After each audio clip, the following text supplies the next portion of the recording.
హరే కృష్ణ మాతాజీ సంప్రభుజీ దండవత్ ప్రణామ్. ఈరోజు మనం భగవంతుడు మనతో అంటే తన భక్తులతో ఎలా ప్రతిస్పందిస్తాడు అనే టాపిక్ పైన కొన్ని విషయాలు డిస్కస్ చేయడానికి ట్రై చేద్దాము. సో అంతకు ముందు మనము ప్రేయర్స్ చేసి స్టార్ట్ చేద్దాం.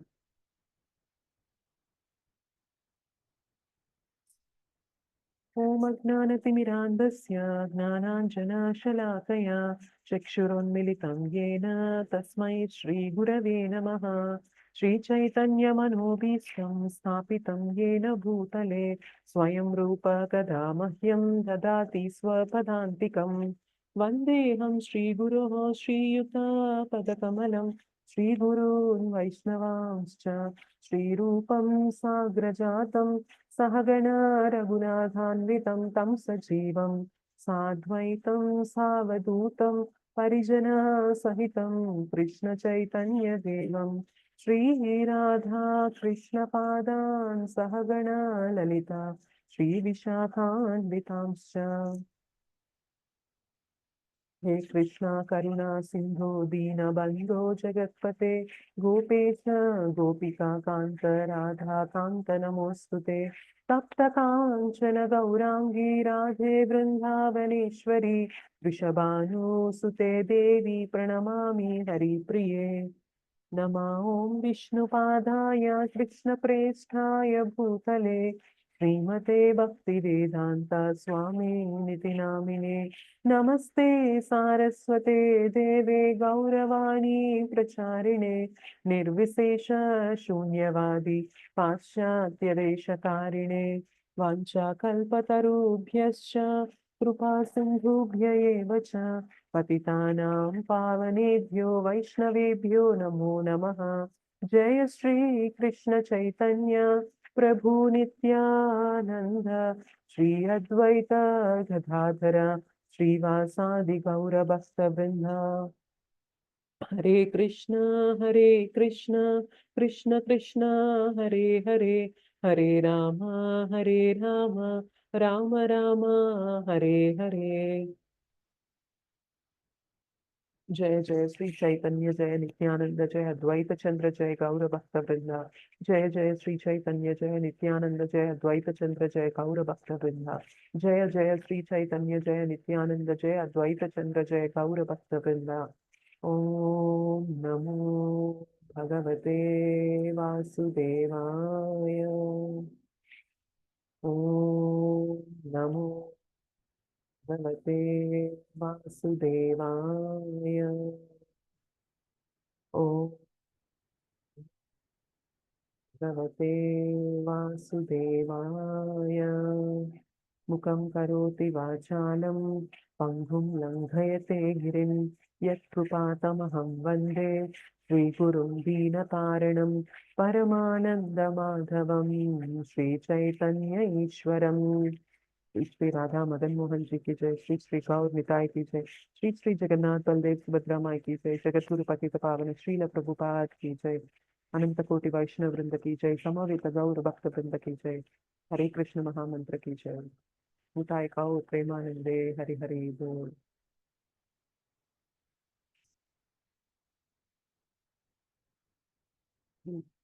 Thank you so much for joining the morning Japa session.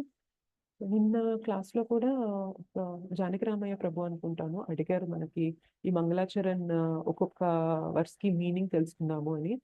Sure Prabhuji మనం తెలుసుకుందాము. నేను రేపు కానీ ఎల్లుండి క్లాస్లో కానీ మీకు ఒక్కొక్క వర్డ్స్ కాకుండా అన్ని శ్లోకాస్ ఒకే క్లాస్లో డిస్కస్ చేయడానికి ట్రై చేద్దాం. సో దట్ ఎప్పుడైనా మనకు కావాలంటే ఆ క్లాస్ని రిఫర్ చేసేస్తే మీకు ఈజీగా ఉంటుంది. రోజుకొకటి అంటే మీరు రిఫర్ చేయాలన్నా కానీ కష్టంగా ఉంటుంది. కాబట్టి రేపు ఆర్ ఎల్లుండి నేను కుదిరే దాన్ని బట్టి నేను మీకు ఎలాగో టాపిక్ షేర్ చేస్తాను. కాబట్టి ఒకరోజు మనం మంగళాచరణ్ అన్నిటి మీనింగ్స్ నేను కంప్లీట్గా డీటెయిల్డ్గా తెలుసు అని చెప్పలేను, కానీ బట్ మనం ప్రేయర్ చేయడానికి ఎంతవరకు మనం తెలుసుకోగలుగుతామో అంతవరకు నేను తెలుసుకొని మీకు తెలియజేయడానికి ట్రై చేస్తాను Prabhuji. Okay, thank you Mataji. నిన్న నువ్వు పంపించిన దానిలో తర్వాత అర్థం కూడా ఉంది మాతాజీ అని చదివాను, చూశాను. ప్రభుజీ ఎస్. సో మనం ఒక్కసారి డిస్కస్ చేద్దాం అందరం కలిసి. సో దట్ మనకి ఇంకా బాగా మనం చేసేటప్పుడు కూడా విన్నది ఇంకా తొందరగా గుర్తొస్తుంది అంటారు. కాబట్టి అలాగా ట్రై చేద్దాం ఒకసారి. అలాగే Mataji, thanks. Thank you Prabhuji. So ఈరోజు మనము భగవంతుడు తన భక్తులతో ఎలా ప్రతిస్పందిస్తాడు రెసిప్రొకేషన్, ఎలా కృష్ణ తన డివోటీస్తో రెసిప్రకేట్ అవుతారు అనే దాని గురించి చూద్దాము. అయితే ఇది మనం మన కురుక్షేత్ర వార్ ఏదైతే మనకి మహాభారత యుద్ధం ఉంటుందో అది జరిగే ముందు జరిగిన ఇన్సిడెంట్ గురించి డిస్కస్ చేస్తూ ఎలా ప్రతిస్పందిస్తారు అనే దాని గురించి చూద్దాం. సో ఎప్పుడైతే ఇంకా కురుక్షేత్ర వార్ అనేది తథ్యం, ఇంకా ఖచ్చితంగా జరగాల్సిందే అని చెప్పి ఒక డెసిషన్కి వస్తారో అటు కౌరవాస్ అండ్ ఇటు పాండవాస్, మధ్యలో శాంతిదూతగా కృష్ణ ఉంటారనమాట. సో ఇంకా కురుక్షేత్ర వార్ ఫైనల్, ఇంకా జరగాల్సిందే అని అనుకున్నప్పుడు, ఇంకా కొన్ని రోజుల్లో వార్ మొదలవుతుంది అనుకున్నప్పుడు ఏమవుతుంది అంటే కృష్ణ తన ప్లేస్లో తను ఎక్కడైతే తను నివసిస్తూ ఉంటారో అక్కడ తను పడుకొని ఉంటారనమాట. సో ఆ టైంలో అక్కడికి దుర్యోధన వస్తారు ఫస్ట్. అయితే దుర్యోధన ఎందుకు వస్తారు అంటే దుర్యోధనకి అర్జునకి ఇద్దరికి కృష్ణ రిలేటివ్. ఓకే, ఎలా రిలేటివ్ అంటే పాండవాస్ వాళ్ళ మదర్ కుంతీదేవి ఉంటుంది కదా, కుంతీదేవి వాళ్ళ బ్రదర్ వసుదేవ అనమాట. అర్థమవుతుంది కదా. సో కుంతీదేవి వచ్చేసి కృష్ణకి మేనత్త అవుతుంది. సో బావమరిది అంటారు కదా. సో అలాగా కృష్ణ అండ్ అర్జున రిలేషన్ అలాంటిదన్నమాట. వాళ్ళ మేనత్త కొడుకులు పాండవాస్. సో అలానే మరి పాండవాస్ ఎలా అయితే రిలేషనో, సొంత మేనత్త కాకపోయినా కూడా వాళ్ళు కూడా కజిన్ కిందనే వస్తారు కృష్ణకి. సో కృష్ణకి పాండవాస్ అండ్ కౌరవాస్ ఇద్దరు కూడా రిలేటివ్స్. సో దుర్యోధన ఏం చేస్తారు అంటే, యుద్ధం ఎలాగో మొదలవబోతుంది, మనం ఏం చేద్దామంటే కృష్ణ కూడా మన ఫ్యామిలీనే కదా, సో కృష్ణ యొక్క సపోర్ట్ అడగడానికి వెళ్దాం మనము.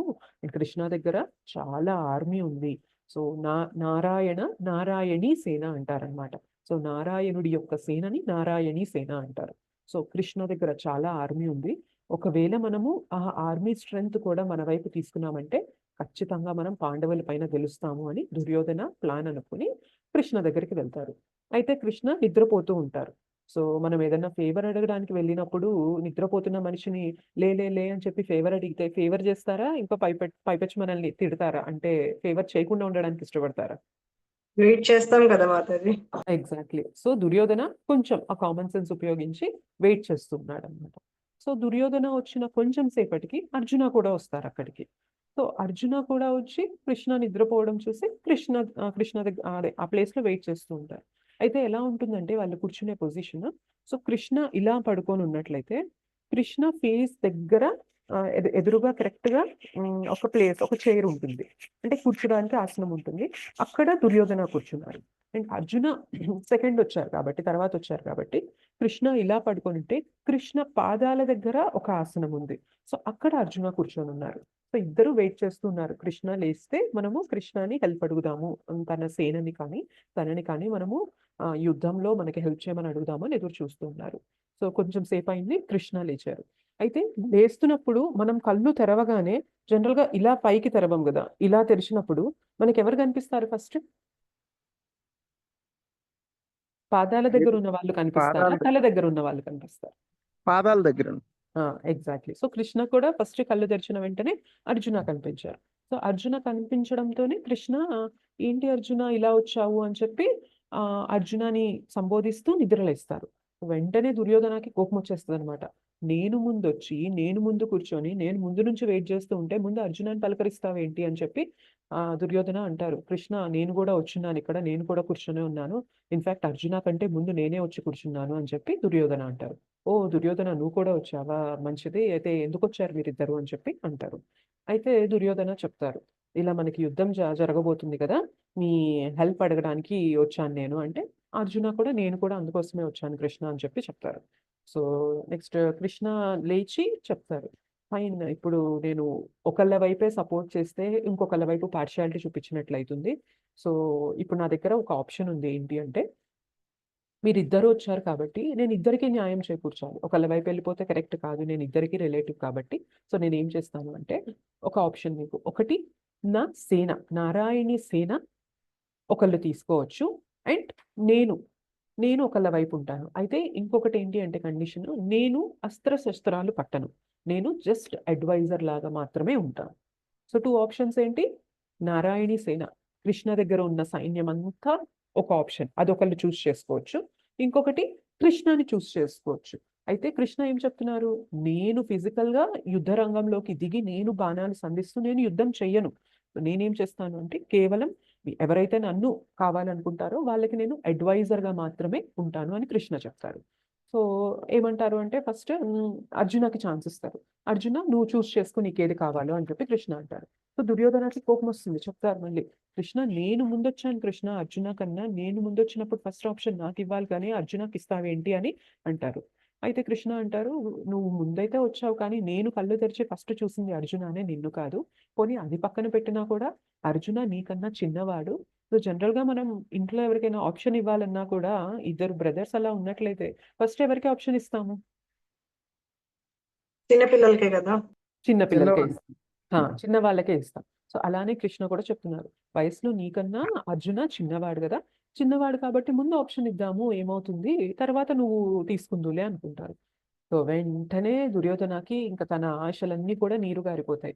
అయిపోయింది ఇంకా, కృష్ణ ఏమో చెప్పేశాడు, ఒకవైపు నారాయణ సేన ఒకవైపు తనుంటానన్నాడు. ఇంకా అర్జున ఇప్పుడు తెలివిగా చక్కగా నారాయణ సేన తీసుకుంటాడు. నాకు ఇంక ఈ కృష్ణ వస్తాడు, పోనీ ఈ కృష్ణ ఏమన్నా యుద్ధం చేస్తాడా అంటే నేను అస్త్రాలు శస్త్రాలు పట్టను అంటున్నాడు, కేవలం అడ్వైజర్గా ఉంటానంటున్నాడు. ఈయన సలహాలు ఎవరికి కావాలి అని చెప్పి దుర్యోధన అనుకుంటూ ఉంటాడు. సో ఎప్పుడైతే అర్జునకి ఛాన్స్ ఇస్తారో దుర్యోధన ఇంకా డీలా పడిపోతాడు. అయిపోయింది ఇంకా నేను వచ్చి కూడా దండగే, ఏమీ ప్రయోజనం లేదు, మొత్తం సేన అర్జున దగ్గరికి వెళ్ళిపోతుంది. సో ఈ ఎఫర్ట్ నేను ఏదైతే ఇక్కడికి వచ్చానో అదంతా వేస్ట్ అనుకుంటూ ఉంటాడు. సో అర్జున అడుగుతారు కృష్ణ, అర్జున ఇప్పుడు నువ్వు చెప్పు ఏం కావాలో నీకు అని చెప్పి అడగగానే నాట్ ఈవెన్ సింగిల్ సెకండ్, ఒక్క సెకండ్ కూడా ఆలోచించకుండా అర్జున ఎవరిని చూస్ చేసుకుంటారు తెలుసా? కృష్ణ. కృష్ణని చూస్ చేసుకుంటారు అనమాట. సో ఒక్క అంటే నాట్ ఈవెన్ సింగిల్ సెకండ్, ఒక్క సెకండ్ డిలే కూడా లేకుండా అర్జున అంటారు, కృష్ణ నాకు ఏమీ వద్దు, నాకు నువ్వు ఉంటే చాలు, నువ్వు మాత్రమే నాకు కావాలి అని చెప్పి అర్జున అంటారు. సో దుర్యోధనకు ఒక్కసారిగా మైండ్ బ్లాంక్ అవుతుంది. ఏంటి మతి స్థిమితం ముందే కోరుకుంటున్నాడా? ఎంత నారాయణి సేన అక్కడ, ఎన్ని అక్షౌణి సేనలు. అక్షౌణి అంటే మనకి ఎన్నో 7 లక్షల అక్షరాలు.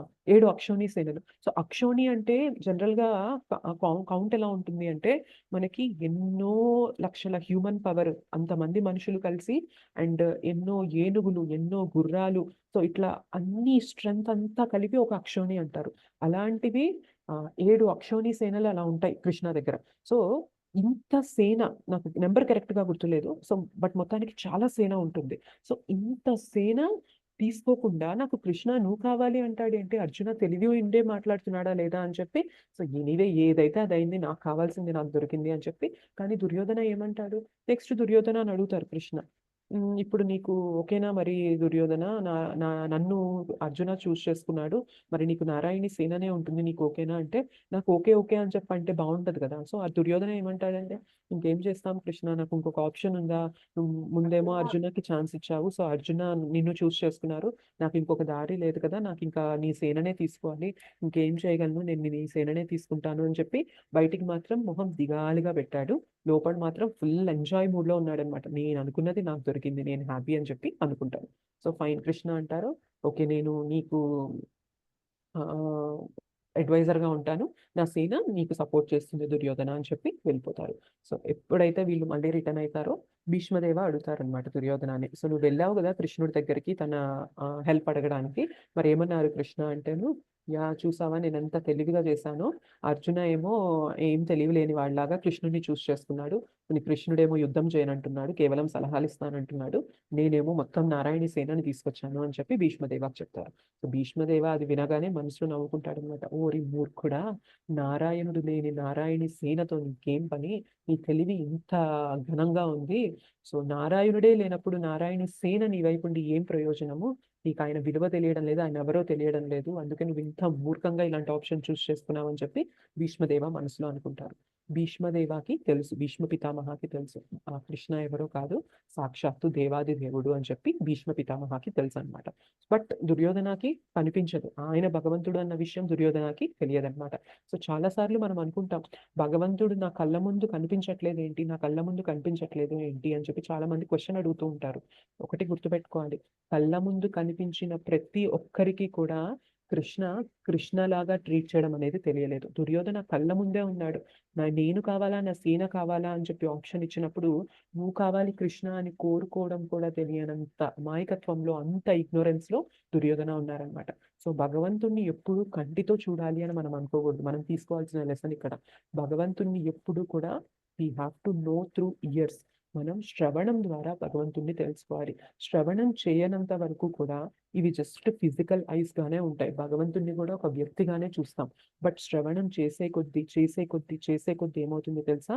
ఈ చక్షు మనకి ఏవైతే ఫిజికల్ ఐస్ ఉంటాయో ఇవి జ్ఞాన చక్షుగా మారతాయంటారు. అంటే కేవలం భౌతికంగా ఉన్న కళ్ళు కాకుండా ఇవి జ్ఞానంతో చూడగలిగే కళ్ళు అవుతాయి. ఇంకా వినే కొద్దీ ఏమవుతుందో తెలుసా? ఆ జ్ఞాన చక్షునే ప్రేమ చక్షు అవుతుంది అంటారు. సో ఎప్పుడైతే మనం వినే కొద్దీ మన లోపల శుద్ధీకరణ జరుగుతూ ఉంటుందో అప్పుడు మాత్రమే ఈ కంటితో మనం భగవంతుణ్ణి చూడగలుగుతాం. కానీ వినకుండా మన కళ్ళ ముందు భగవంతుడు ఉన్నా కూడా కేవలం ఒక రాయి అనుకుంటారు. ఎంతమంది గుళ్ళో శ్రీమూర్తుల్ని కేవలం రాయి, వీళ్ళు ఏదో రాయిని పూజిస్తున్నారు అని చెప్పి అనుకుంటారు. కానీ విన్న వారికి మాత్రమే, భగవంతుడి గురించి తెలిసిన వారికి మాత్రమే సాక్షాత్తు భగవంతుడు అక్కడ నా కోసం, మనందరి కోసం ఆయన అక్కడ శ్రీమూర్తుల రూపంలో ఆయనే కృష్ణ అని చెప్పి అక్కడ వాళ్ళు మాత్రమే రియలైజ్ అవ్వగలుగుతారు. సో పర్సనల్ గా భగవంతుడు ఉన్నా కూడా కళ్ళ ముందు మనం రియలైజ్ అవ్వలేం అంటిల్ అండ్ అన్లెస్ మనం భగవంతుడి గురించి తెలియనంత వరకు, తెలుసుకోనంత వరకు. Okay, fine. సో ఇలా అయింది. నెక్స్ట్ టైం ఏంటంటే యుద్ధం స్టార్ట్ అయింది. సో ఇప్పుడు అడ్వైజర్ గా ఉంటాను అని చెప్పి అర్జునకు చెప్పారు కదా. సేన అంతా దుర్యోధనకు వెళ్ళిపోయింది. కృష్ణ అర్జున వైపు వచ్చారు. సో అర్జున వైపు వచ్చినప్పుడు అర్జునాని అడుగుతారనమాట, నేను నీకు ఎలా సలహాదారుగా ఉండగలను అని చెప్పి అర్జునాని అడిగినప్పుడు అర్జున అంటారు, కృష్ణ నువ్వు నా రథసారథిగా ఉండగలవా అని అంటారనమాట. ఇంకొక మారు మాట్లాడకుండా కృష్ణ, తప్పకుండా నేను నీ రథసారథిగా ఉంటాను అని కృష్ణ చెప్తారు అర్జునతో. రథసారథి అంటే ఏంటి అంటే బేసిక్గా రథాన్ని నడిపేవారు. సో మనం ఒక కారులో వెళ్తూ ఉంటే మనం రిలేట్ చేయగలిగితే కార్లో డ్రైవర్ ఎవరైతే ఉంటారో అలాంటి పొజిషన్కి కృష్ణ ఒప్పుకున్నారనమాట. ఎందుకు ఒప్పుకున్నారో తెలుసా? కేవలం తనకి ఇంత ఐశ్వర్యం అంటే సేన అంతా తన వైపు కనిపిస్తున్న ఫస్ట్ ఆప్షన్ ఎవరికి ఇచ్చారు? కృష్ణ అర్జునకే ఇచ్చారు. సో అర్జునకి రెండు చూస్ చేసుకునే కేపబిలిటీ ఉంది. ఇదైనా తీసుకోవచ్చు, ఇదైనా తీసుకోవచ్చు. కృష్ణనైనా చూస్ చేసుకోవచ్చు, నారాయణి సేననైనా చూస్ చేసుకోవచ్చు. కానీ అర్జున, సేన నాకు అక్కర్లేదు, నాకు నువ్వు మాత్రమే కావాలి. నేను సేన లేకుండా నేను వస్తాను, నేను యుద్ధం చేయను అని చెప్పినా కూడా నాకు ఎలా ఉన్నా పర్లేదు కృష్ణ, నాకు నువ్వు మాత్రమే కావాలి అని చూస్ చేస్తున్నాను. సో నీకు అలాంటి ఆప్షన్స్ ఇచ్చినప్పుడు కూడా నువ్వు నన్ను చూస్ చేసుకున్నావు కదా, నేను ఇప్పుడు నీకు ఎలా కావాలో నేను ఉంటాను. సో నువ్వు నన్ను రథసారథిగా కావాలనుకుంటున్నావు కదా, నేను ఉంటాను నీ రథసారథిగా. సో భగవంతుడు రథసారథిగా ఉన్నప్పుడు ఆ రథం పైన ఉన్న వ్యక్తికి ఫెయిల్యూర్ ఆర్ ఓటమి అనేది ఉంటుందా అండి? అసలు ఉండదండి. అసలు ఉండదు, క్వశ్చనే లేదు. భగవంతుడే తన రథాన్ని నడిపిస్తూ ఉన్నారు, తనని నడిపిస్తూ ఉన్నారు అర్జునాని. సో అలాంటి వ్యక్తికి ఓటమి అనేది లేనే లేదు. అది దుర్యోధన గ్రహించలేకపోయాడు. అండ్ భగవంతుడు ఎక్కడైతే ఉంటారో అక్కడ తన గాడెస్ ఆఫ్ ఫార్చ్యూన్, అదృష్ట దేవత సాక్షాత్తు లక్ష్మీదేవి అక్కడ ఉంటుందా, ఉండదా? ఉంటారు. సో కృష్ణ రథం పైన ఉన్నప్పుడు అర్జునకి తోడుగా ఎవరెవరు ఉన్నారంటారు తెలుసా? కృష్ణ ఉన్నారు. సో లక్ష్మీదేవి నారాయణుడిని సదా సేవిస్తూ ఉంటుంది. మనం మొన్న చెప్పుకున్నాం కదా. సో నారాయణుడిని అంటే లక్ష్మీదేవి ఏం చేయడానికి ఇష్టపడుతుంది అంటే నారాయణుడి సేవ చేయడానికి ఇష్టపడుతుంది. సో నారాయణుడు ఎక్కడైతే ఉన్నారో అక్కడ లక్ష్మీదేవి ఖచ్చితంగా ఉంటుంది. So Lakshmidevi goddess of fortune, అదృష్టాన్ని ఇచ్చే అదృష్ట దేవత ఎవరి వైపు ఉంది? అర్జునుడి వైపు ఉంది. అండ్ ఈ రెండింటితో పాటు అర్జునుడి రథం పైన ఎవరున్నారు అంటే హనుమంతులు వారు ఉన్నారు అంటారు. సో మనకి కృష్ణ రాముడిగా వచ్చినప్పుడు ఎవరు రాముడి కష్టంలో తోడుండి రాముడికి విజయాన్ని చేకూర్చేలాగా సేవ చేసింది ఎవరప్పుడు? ఆంజనేయుడు, హనుమంతుడు. సో అలాంటి హనుమంతుడు కూడా అర్జున యొక్క రథం పైన ఒక ఛత్రం ఉంటుంది, ఒక ఫ్లాగ్ ఉంటుంది. ఆ ఫ్లాగ్ పైన హనుమ ఉన్నారు. సో త్రేతాయుగంలో రాముడు, హనుమంతుడు ఎక్కడైతే ఉన్నారో అక్కడ సక్సెస్ వచ్చిందా, రాలేదా? సో అలానే ఇవాళ అర్జునుడి రథం పైన సాక్షాత్తు రాముడు అంటే కృష్ణుడు అక్కడ ఉన్నారు. అండ్ సీతమ్మ తల్లి అదృష్ట దేవతగా లక్ష్మీదేవిగా అక్కడ సాక్షాత్తు ఉంది నా కృష్ణుడితో పాటు. అండ్ హనుమ కూడా ఉన్నారు. సో ఇవన్నీ కూడా అర్జునకి సైన్స్ ఆఫ్ విక్టరీ అంటారనమాట మనకి భగవద్గీతలో. ఇవన్నీ కూడా ఆయనకి విజయాన్ని చేకూర్చడానికి కొన్ని చిహ్నాలు అంటారు కదా, ఇవన్నీ గుర్తులుగా చెప్తున్నారు. సో ఫైన్, యుద్ధం అయితే స్టార్ట్ అవుతుంది. అండ్ రథసారథి అంటే పొజిషన్ ఎలా ఉంటుందో తెలుసా? ఇప్పుడు మనం జనరల్గా ఏదన్నా ఒకప్పుడు మనకి మ్యాప్స్ అనేవి ఉండేవి కాదు. ఇప్పుడు మనకి ఈ గూగుల్ మ్యాప్స్ కానీ మ్యాప్స్ అనేవి ఉన్నాయి కాబట్టి అవి పెట్టుకొని మనం ఎటు వెళ్ళాలి అన్న డైరెక్షన్ చూసుకుంటూ ఉంటాం. మనం వెళ్ళాల్సిన డెస్టినేషన్ సెట్ చేస్తే స్ట్రైట్ వెళ్ళాలా, లెఫ్ట్ వెళ్ళాలా, రైట్ వెళ్ళాలా, టర్న్ తీసుకోవాలా, ఇట్లాంటివన్నీ మనకి చెప్తూ ఉంటుంది. అది ఫాలో అవుతూ ఉంటాం. కానీ ఒకప్పుడు మనకి మ్యాప్స్ లేవనుకోండి, మనం వెళ్ళాల్సిన దారికి మనం ఎలా చెప్తాము? అక్కడ ఉన్న డ్రైవర్కి కానీ మనం ఆటో కానీ ఏదైనా తీసుకున్నాం అనుకోండి, మనం ఎలా చెప్తాము? నోటితో చెప్తాం. కొంచెం ముందుకు వెళ్ళాక రైట్ తిరుగు, ఇంకొంచెం స్ట్రైట్ వెళ్ళు, లెఫ్ట్ వెళ్ళు, స్ట్రైట్ వెళ్ళు, ఇట్లా చెప్తూ ఉంటాం. సో కానీ ఇక్కడ ఏం జరుగుతుంది అంటే యుద్ధ రంగంలో ఉన్నారు. యుద్ధ రంగంలో ఎట్లా వస్తూ ఉంటాయంటే బాణాలు నలువైపుల నుండి డిఫరెంట్ డైరెక్షన్స్ లో నుండి బాణాలు సంధిస్తూనే ఉంటారు. ఫోర్స్ఫుల్ గా వస్తూనే ఉంటాయి. సో అర్జున కృష్ణ నువ్వు ముందుకెళ్ళి కొంచెం రైట్ తిరుగు, ముందుకెళ్ళి కొంచెం లెఫ్ట్ వెళ్ళు, స్ట్రైట్ గా వెళ్ళు, వెనక్కి రా, ముందుకెళ్ళి, ఇట్లా చెప్పడానికి అంత తీరిక ఉండదు అక్కడ. సో అర్జున ఫోకస్ అంతా ఎట్లా ఉంటుందంటే ఎటువైపు బాణాలు వస్తున్నాయా, ఎవరు మనల్ని అటాక్ చేస్తున్నారా, దృష్టి అంతా అటే ఉంటుంది. సో మాట్లాడడానికి మనం ఆ వెళ్ళాము అంటే ఫోకస్ అనేది తగ్గిపోతుంది. సో ఎలా కన్వే చేస్తారు తెలుసా? జనరల్గా యుద్ధ రంగంలో రథసారథికి డైరెక్షన్స్ చెప్పడానికి మనం SGR లో కూడా చెప్పాను అనుకుంటాను ఇది. సో అర్జున ఇలాగ రథం పైన ఆసనంలో కూర్చొని ఉంటే కృష్ణ ఆ గుర్రాలు రథం కింద ఉంటారు. వాటిని ఆపరేట్ చేయాలి కాబట్టి, డ్రైవ్ చేయాలి కాబట్టి. సో అర్జున పైన ఉంటారు, కృష్ణ ఇలా కింద ఉంటారు. సో చెప్పాలి అంటే నోటితో చెప్పేంత సమయం అక్కడ ఉండదు. సో ఎంత క్విక్గా ఉండాలి, డెసిషన్స్ అనేవి ఫాస్ట్గా జరుగుతూ ఉండాలి. మనం చెప్పి వెళ్ళేలోపు ఒక బాణం వచ్చి తగిలేసే ఛాన్స్ ఉంటుంది అనమాట. సో క్విక్గా చాలా చాలా ఫాస్ట్గా జరిగిపోతూ ఉండాలి అక్కడ. సో ఏం చేస్తారంటే అర్జున చెప్పాలి అంటే, నాట్ ఈవెన్ అర్జున, జనరల్గా యుద్ధ రంగంలో ఉన్న వాళ్ళు రథసారథికి ఏదన్నా ఇన్ఫార్మ్ చేయాలి, అటు వెళ్ళు ఇటు వెళ్ళు అంటే ఇలా కింద పొజిషన్లో ఉంటారు కాబట్టి వాళ్ళ కాళ్ళతో ఈ రథసారథి భుజం పైన తంతారనమాట. సో రైట్ సైడ్ తంతే నువ్వు రైట్ తిరుగు, లెఫ్ట్ సైడ్ తంతే లెఫ్ట్ వెళ్ళు, ఇట్లా మధ్యలో తంతే స్ట్రైట్ వెళ్ళు, ఇట్లా కొన్ని కోడ్స్ ఉంటాయి వాళ్ళకి. సో కృష్ణ ఎలాంటి పొజిషన్ తీసుకున్నారు చూసారా? కేవలం తన భక్తుడు, తన స్నేహితుడు నన్ను మాత్రమే కావాలి, కృష్ణ నాకు నువ్వే కావాలి అని చూస్ చేసుకున్నందుకు కృష్ణ దేవాది దేవుడు. మనం ఏం డిస్కస్ చేసుకున్నామండి SGR లో, గీతా రహస్యాల్లో షడైశ్వర్యాలు ఉంటాయి ఆయనకి. మన దగ్గర కొంచెం ఐశ్వర్యం, కొంచెం సంపద, కొంచెం ధనం ఉంటేనే మనం ఇంకొకరికి డ్రైవర్గా వెళ్ళడానికి ఇష్టపడతామా అండి భౌతిక జగత్తులో? లేదు మాతాజీ. సో డ్రైవర్ అంటే కొంచెం తక్కువ పోస్ట్ అని చెప్పి మనం అనుకుంటాము. సో అలాంటిది మొత్తం సంపదకి కేర్ ఆఫ్ అడ్రస్ ఎవరు అంటే కృష్ణ. లక్ష్మీదేవి ఆయన పాద సేవ చేస్తుంది. అంటే ఎవరి గురించి అయితే మనం కావాలి అని తాపత్రయపడుతున్నామో ఆవిడ కూడా నారాయణుడి పాద సేవ చేస్తుంది. అలాంటి నారాయణుడు తన భక్తుడి కోసం అలాంటి మీనియల్ సర్వీస్, అంత తక్కువ సేవ చేయడానికి కూడా సిద్ధపడ్డారనమాట. సో కృష్ణ ఎలా రెసిప్రొకేట్ చేస్తారు అంటే కేవలం ఇదొక్కటి చూసుకోవచ్చు. ఒకసారి ఏమవుతుంది అంటే ఒక బ్రాహ్మణకి వాళ్ళ గురువు గారు చెప్తారు ఏంటి అంటే, నువ్వు ప్రతిరోజు భగవద్గీత చదువు అని చెప్తారు. అయితే ఆయనకి చదవడం అనేది రాదనమాట. సో భగవద్గీత అంటే అసలు చదవడం ఏదైతే బుక్ లో ఉంటుందో ఆయన చదువుకోలేదు, విద్య అనేది తెలియదు కాబట్టి ఆయనకి చదివి అది అర్థం చేసుకోవడం అనేది తెలియదు. కానీ వాళ్ళ గురువు గారు ఏం చెప్పారు అంటే, నువ్వు డైలీ భగవద్గీత చదువు అంటారు. సో ఆయన వాళ్ళ గురువు గారు చెప్పిన దానికోసము ప్రతిరోజు ఆ పుస్తకం తీసి ఆ పుస్తకాన్ని చూస్తూ కొద్దిసేపు అయ్యాక కంటతడి పెట్టుకుంటూ ఉండేవారు అనమాట. అలా రోజు జరుగుతూ ఉండేది. ఒకరోజు ఏమవుతుంది అంటే ఈయన ఎక్కడైతే ఏ గుడిలో అయితే అలా చేస్తూ ఉంటారో అక్కడికి శ్రీ చైతన్య మహాప్రభు వస్తారు. శ్రీ చైతన్య మహాప్రభు ఎవరు అంటే కృష్ణ అనే భక్తుని రూపంలో వచ్చి ఈ హరినామం యొక్క గొప్పతనాన్ని చెప్పడానికి మనకి కలియుగంలో కృష్ణ అనే భక్తుని రూపంగా వస్తారనమాట. సో ఆయన శ్రీ చైతన్య మహాప్రభు. సో ఒకరోజు ఏమవుతుంది అంటే శ్రీ చైతన్య మహాప్రభు ఈ బ్రాహ్మణుడు ఏ గుడిలో అయితే చదువుతున్నారో ఆ గుడికి వెళ్తారు. సో ఆయన ఎప్పుడైతే ఈ భగవద్గీత చూస్తూ ఏడుస్తూ ఉంటారో శ్రీ చైతన్య మహాప్రభు వచ్చి ఈయన అడుగుతారు, ఎందుకు ఏడుస్తున్నావు, ఏమైంది అంటేను, నన్ను ఇలా మా గురువు గారు భగవద్గీత చదవమన్నారు, ఇది ఇలా చూస్తూ ఉంటే ఏడుపు వస్తుంది. యాక్చువల్గా చెప్పాలి అంటే నాకు చదవడం అనేది రానే రాదు, కానీ మా గురువు గారు చెప్పారు అని చెప్పి నేను ప్రతిరోజు కూడా వచ్చి ఇట్లాగా చూస్తూ ఉంటాను, నాకు ఇది చూడగానే ఏడుపు వస్తుంది అని చెప్పి అంటారు. అప్పుడు శ్రీ చైతన్య మహాప్రభు అడుగుతారు, ఎందుకు ఏడుస్తున్నావు, మరి నీకు చదవడం కూడా రాదు కదా, దేని వల్ల నీకు ఇంత బాధ కలుగుతుంది, ఇట్లా ఏడుస్తున్నావు అని చెప్పి అంటేను ఆయన ఒక్కటే చెప్తారనమాట. సో మనకి భగవద్గీత బుక్ పైన ఎలా ఉంటుంది, కృష్ణ రథం నడుపుతూ పైన అర్జున కూర్చున్న ఫోటో ఉంటుంది. అవునా కదా, గమనించారా లేదా మీరు? అవును మాతాజీ. సో అది చూడగానే ఆయనకి ఆ బ్రాహ్మణుడికి ఏడుపు వస్తుంది అనమాట. దేవాది దేవుడు, అఖిలాండ కోటి బ్రహ్మాండ నాయకుడు, ఎన్నో బ్రహ్మాండాలు ఆయన నుండి ఇట్లాగా సృష్టింపబడుతూ ఆయనలోకి లీనమైపోతున్నాయి.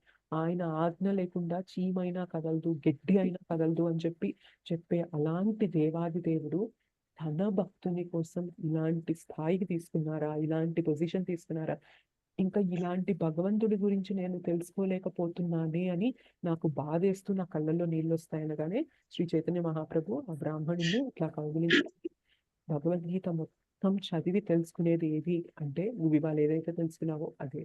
నువ్వు భగవంతుని గురించి, భగవంతుడు ఎలా ప్రతిస్పందిస్తాడో తెలుసుకున్నావు కదా, that is the essence of Bhagavad Gita. Bhagavad Gita మొత్తం 18 చాప్టర్లు మనం చదివి తెలుసుకునేది ఏంటి అంటే ఇదే అన్నమాట. సో భగవంతుడు భక్తులతో ఎంత ప్రతిస్పందించడానికి, ఎంత స్థాయికైనా తీసుకోవడానికి ఆయన సిద్ధపడతారు. కేవలం మనం కృష్ణ నాకు నువ్వు కావాలి అన్న ఇంటెన్షన్ చూపించాము అంటే, అర్జున చూపించారు కదా, నాకు అవేమొద్దు. మనం కూడా మన లైఫ్ లో చూస్తూ ఉంటాము, ఏమీ లేనప్పుడు కృష్ణ నాకు నువ్వే కావాలి అని కోరుకోవడం పెద్ద కష్టం కాదు. కానీ చుట్టూ ఎన్నో ఫ్యాంటసీస్, ఎన్నో మాయాజాలం అంటారనమాట దీన్ని, ఎన్నో ఐశ్వర్యాలు కళ్ళ ముందు దగదగా మెరుస్తూ ఉంటాయి. అలాంటి వాటన్నిటి ముందు కూడా అవన్నీ వద్దని పక్కన పెట్టి కృష్ణ నాకు నువ్వు మాత్రమే కావాలి అని ఎప్పుడైతే మనం చూస్ చేసుకుంటామో, కృష్ణ మనతో ప్రతిస్పందించడానికి కూడా రెడీ అయిపోతారు. కేవలం అర్జునకి కృష్ణకి మధ్య ఉన్న ఆ ప్రతిస్పందన మాత్రమే కాదు, ఇది జస్ట్ ఒక మీడియం. మనం తెలుసుకోవాల్సింది అంతే, అర్జున కృష్ణని చూస్ చేస్తున్నారు, నాకు అవేమొద్దు కృష్ణ నువ్వే కావాలి అని. కృష్ణ దాన్ని తగ్గట్టుగా ప్రతిస్పందించారు. మరి మనం కూడా మన లైఫ్ లో ఎన్ని ఉన్నా కూడా కృష్ణ నాకు నీ భక్తి కావాలి అని చూస్ చేసుకుంటే కృష్ణ మనతో ప్రతిస్పందించకుండా ఉంటారా? సమస్య లేదు. డెఫినెట్ గా కృష్ణ ఎదురు చూస్తూ ఉంటారనమాట. నువ్వు ఎప్పుడు నా వైపు తిరిగి నేను కావాలి అన్న చిన్న ఇంటెన్షన్ చూపించి అడుగులు వేయడం మొదలు పెడతావో, నేను ఎదురు చూస్తూ ఉంటాను నీకు ఎలా ప్రతిస్పందించాలి, నీతో నేను ఎలాగా రెసిప్రొకేట్ అయితే మన ఇద్దరి బాండ్ ఇంకా దగ్గర అవుతుంది అని చెప్పి కృష్ణ ఎదురు చూస్తూ ఉంటారు అనమాట. కేవలం అర్జున ఒక్కడితో ఇలా జరుగుతుంది అని చెప్పి మనం తెలుసుకోకూడదు. భగవద్గీత చదివినప్పుడు కూడా మనం తెలుసుకోవాల్సింది ఏంటి అంటే, ఇది ఏదో అప్పుడు జరిగింది, వాళ్ళిద్దరి మధ్యన జరిగింది అని కాదు. నా లైఫ్ లో కూడా నేను ఇలా మార్పులు చేసుకొని నాకు నువ్వు కావాలి కృష్ణ అని చెప్పినప్పుడు కృష్ణ నాతో కూడా అలానే ప్రతిస్పందిస్తారు అని తెలుసుకోవడమే మనం చదివే సాధన, వినే క్లాసెస్ యొక్క బేసిక్ ఎసెన్స్ ఏంటి అంటే, జస్ట్ ఒక కథలా వినడం ఒక ఎత్తు, దానివల్ల కూడా మనకి శుద్ధీకరణ జరుగుతుంది. కానీ దాన్ని అక్కడితో ఆపకుండా ఇంకొంచెం ముందుకు తీసుకెళ్ళి, సో అలాంటి భక్తుడితో కృష్ణ స్పందించారు, ప్రతిస్పందించారు అంటే, మరి నేను కూడా ఒకవైపు కృష్ణ వైపు అడుగు వేస్తే కృష్ణ నాతో ప్రతిస్పందించడా? ఖచ్చితంగా ప్రతిస్పందిస్తాడు. అక్కడి దాకా వచ్చి మనం కృష్ణ వైపు అడుగులు వేయడం మొదలు పెట్టాము అంటే మన విన్నదానికి అంతటికి కూడా సార్థకత చేకూరుతుంది అనమాట. సో ఎసెన్స్ ఆఫ్ భగవద్గీత ఏంటి అంటే, కృష్ణ తన భక్తుల కోసం ఎలాంటి స్థాయి అయినా తీసుకొని, ఎలాంటి ఇదికైనా వచ్చేసి తన భక్తుని సేవ చేయాలి అని చూస్తూ ఉంటారనమాట. సో భక్తులకి ఎప్పుడు ఎలా ఉంటుంది అంటే, నాకేమొద్దు నాకు కృష్ణ సేవ కావాలి అని ఉంటుంది. సో కృష్ణకి ఎప్పుడు ఎలా ఉంటుందంటే, నువ్వు అన్ని వదిలేసి నా సేవ చేయాలని చెప్పి వచ్చావు కదా, నాకు నీ సేవ చేయాలని ఉంది అని చెప్పి కృష్ణ అంటారనమాట. సో భక్తుడికి భగవంతునికి ప్రతిస్పందన ఎలా ఉంటుందంటే ఇలా ఉంటుంది. ఒకరేమో నువ్వు నాకు ఇంత ఇచ్చావు కృష్ణ, నేను నీకు ఎలా సేవగా చేయగలను, నేను ఎంత చేసినా తక్కువే అని భక్తుడి భావన ఉన్నట్లయితే, కృష్ణ ఏమో నువ్వు నాకు ఇంత సేవ చేస్తున్నావు, నేను తిరిగి నీకు ఎలా చెయ్యాలి అని చెప్పి కృష్ణ ఎదురు చూస్తూ ఉంటారనమాట. సో ఇలా భగవంతుడు భక్తుని మధ్యన స్పందన ప్రతిస్పందన ఉంటుంది అని చెప్పి మనం ఈ వృత్తాంతం ద్వారా తెలుసుకోవచ్చు అనమాట. జస్ట్ ఒకటే లర్నింగ్ ఏంటి అంటే, మనం మన లైఫ్ లో కూడా భగవంతుడు కావాలి అని అడుగులు వేయడం మొదలు పెట్టినప్పుడు భగవంతుని యొక్క ప్రతిస్పందన మనం చూడొచ్చు. సో భగవంతుని చూడాలి అంటే కళ్ళతో కాదు, భగవంతుని చూడాలి అంటే చెవులతో భగవంతుని గురించి వినాలి. వింటేనే కదా మనం భగవంతునికి సేవ చేయాలి అని తెలుసుకోగలి. ఇప్పుడు మనము ఈ వృత్తాంతాన్ని, ఆ బ్రాహ్మణుడైతే ఆ ఫోటో చూసి తెలుసుకోగలిగాడు, కానీ మనం భగవద్గీత బుక్ చాలా సార్లు చూస్తుంటాం. చూడగానే కృష్ణ ఇలా ప్రతిస్పందించాడు భక్తునితో అని చెప్పి మనందరికీ జనరల్ గా తడుతుందా అండి? ఆ ఐడియా వస్తుందా? రాదు. కానీ ఎప్పుడైతే భగవంతుని గురించి విన్నామో, ఈ లీల గురించి, ఈ వృత్తాంతం గురించి విన్నామో, మనకి ఇప్పుడు అర్థమవుతుందా లేదా? ఓకే, నేను కృష్ణ కోసం ఏదన్నా చెయ్యాలి, కృష్ణ కావాలి, కృష్ణ కోసం ఇది చేయాలి, అది చేయాలి అని చెప్పి నేను ఒక చిన్న ప్రయత్నం చేసినప్పుడు కృష్ణ నా గురించి కూడా, నా వైపు కూడా రావాలి అని అడుగులు వేస్తారు అనేది మనకి వింటే తెలుస్తుంది అనమాట. సో భగవంతుడిని కళ్ళతో చూడాలనుకోకూడదు. భగవంతుని గురించి చెవుల ద్వారా వింటేనే మనం భగవంతుని సేవ చేయడానికి మనం మొగ్గు చూపుతాం. ఎప్పుడైతే మనం భగవత్ సేవ చేయాలని ఇంట్రెస్ట్ చూపిస్తామో భగవంతుడు కూడా అంతకన్నా ఎక్కువ ఇంట్రెస్ట్ తో మన సేవలో ఉంటారు. మన సేవలో అంటే మన పనులు ఆయన చూసుకోవడానికి ఆయన రెడీగా ఉంటారు. అర్థమవుతుందా? Is it clear? Clear Mataji.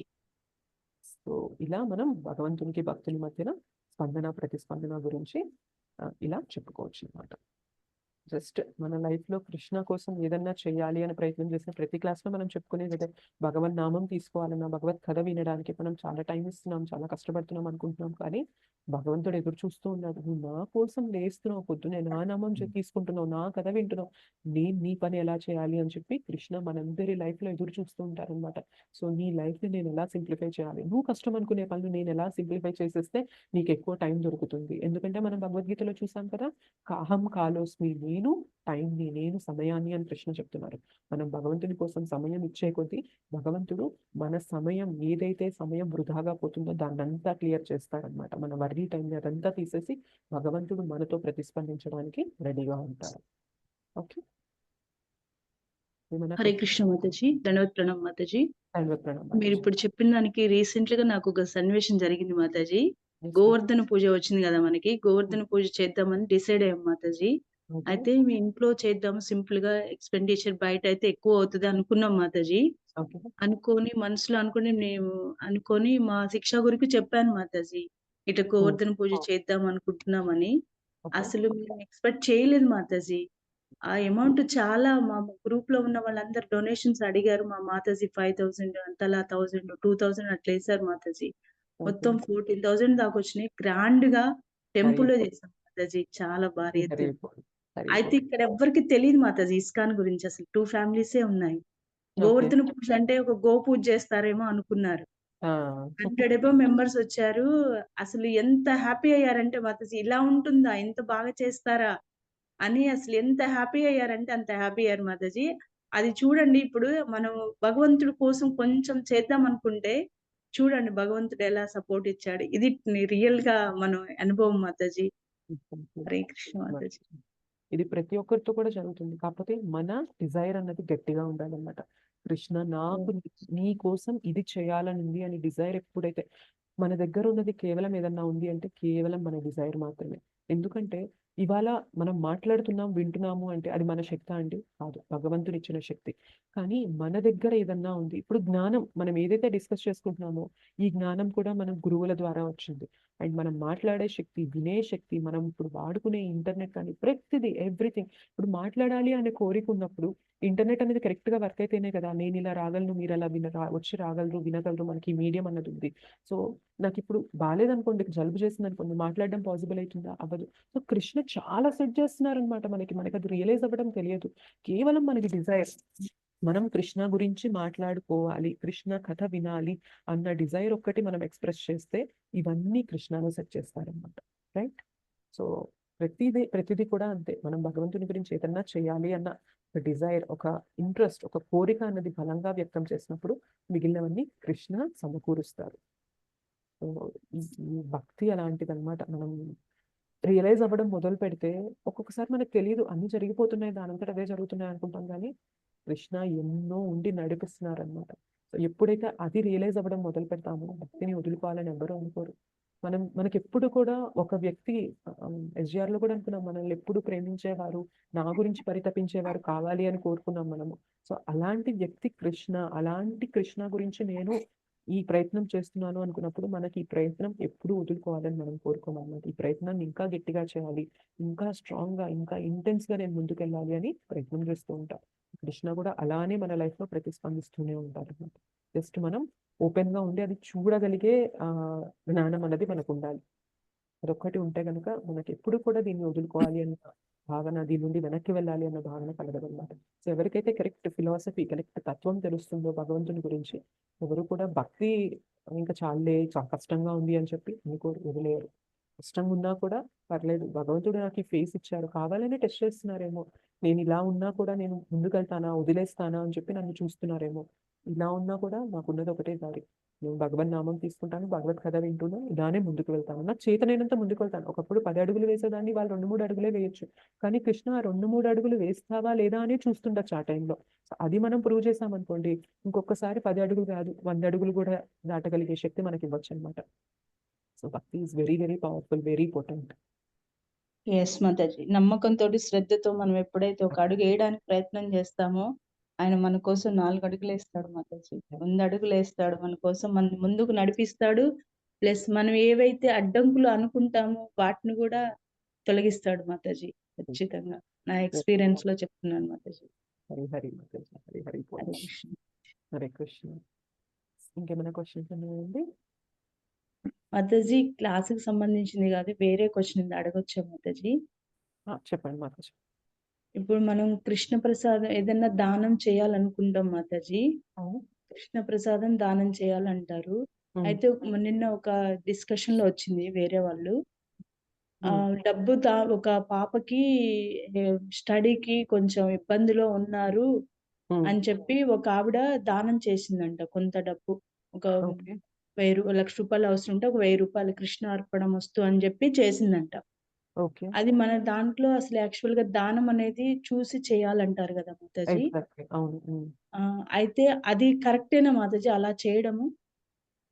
ఒకటి ఏంటంటే ఇది జనరిక్‌గా చెప్పలేను మాతాజీ. కొన్ని ఏంటి అంటే చాలా కాలం కలియుగం వచ్చేసరికి చాలామంది ఫేక్‌గా గూడా మాకు కావాలి అని చెప్పి ముందుకొచ్చి అడిగే వాళ్ళు గూడా ఉంటారు. సో, మనం వాలిడేట్ జేసుకోవాలి. నిజంగా అక్కడ నీడ్ ఉందా? లేదా? లేదంటే ఇదేమన్నా ఆ లోభం వల్ల డబ్బు కావాలి అన్న ఇదితో జరుగుతుందా? ఎందుకంటే అలా జరిగేవి మనం చాలా చూసాం కాబట్టి అదా? ఇదా? అని చెప్పి మనం ఫస్ట్ వాలిడేట్ చేసుకోవాలి.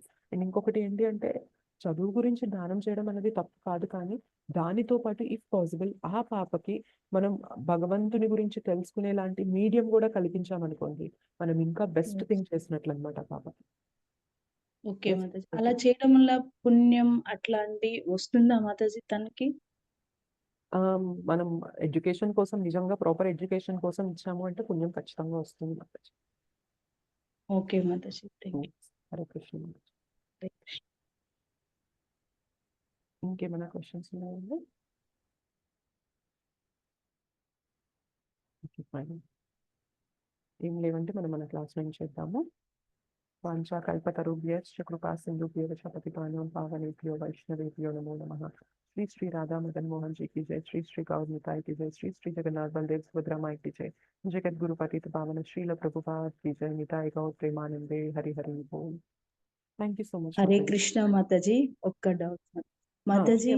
ఇప్పుడు అది అర్జునుడి యుద్ధంలో ఇప్పుడు కృష్ణుడు ఉన్నాడు కాబట్టి లక్ష్మీదేవి ఉన్నది. మరి అక్కడ జెండా మీద ఆంజనేయుడు ఎందుకు వచ్చాడు అనేది కూడా స్టోరీ రేపు చెప్పండి మాతాజీ. ష్యూర్ మాతాజీ, నేను ఒక్కసారి అది చూసి చెప్తాను మీకు. Okay Mataji. Thank you. Thank you Mataji.